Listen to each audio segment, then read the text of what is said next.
कल्याण लोकसभा मतदारसंघामध्ये उमेदवार कोण हे ठरत नव्हतं आणि जेव्हा ठरवलं तेव्हा त्याच्यावर विश्वास नव्हता अशी परिस्थिती आलेली आहे असा टोला आमदार श्रीकांत शिंदेंनी उद्धव ठाकरेंना लगावला।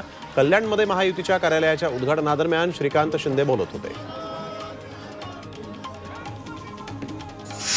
दिल्लीचे मुख्यमंत्री अरविंद केजरीवालांना कोर्टाकडून दिलासा मिळालेला नाहीये। केजरीवालांच्या न्यायालयीन कोठडीत 20 मे पर्यंत वाढ करण्यात आली।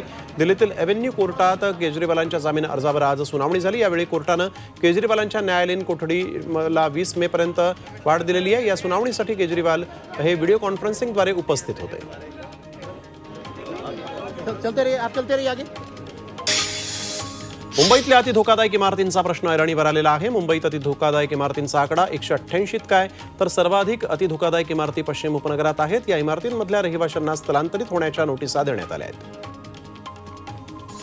यवतमाळसह भंडाऱ्याला अवकाळी पावसाचा जोरदार तडाखा बसला। हवामान विभागानं भंडारा जिल्ह्यात अमृत नोनी गॅस्ट्रिन, अपचन, ऍसिडिटी, गॅस्ट्रबल ह्यापैकी तुम्हाला कुठलाही गॅस्ट्रिक प्रॉब्लेम झाला, उपाय एकच, अमृत नोनी गॅस्ट्रिन। येलो अलर्ट जारी केलाय। यवतमाळच्या वणी तालुक्याला मुसळधार पावसानं झोडपून काढलाय। वणीतील उकणीमध्ये या पावसामुळे प्रचंड नुकसान झालं। अनेक घरांवरील टिनाचे पत्रेही उडून गेलेत। अनेक झाडं उन्मळून पडल्यामुळे वाहतूक देखील विस्कळीत झाली, तर विजेचे खांब तारा तुटल्यानं अनेक गावात वीज पुरवठा खंडित झाला। तर भंडाऱ्यामध्ये देखील मेघगर्जनेसह पावसानं हजेरी लावली। या पावसामुळे नागरिकांसह शेतकऱ्यांचीही तारांबळ उडाली। या पावसाचा फटका रब्बी पिकांना बसणार आहे, तर कापून ठेवलेल्या धान पिकांनाही मोठा फटका बसलेला आहे।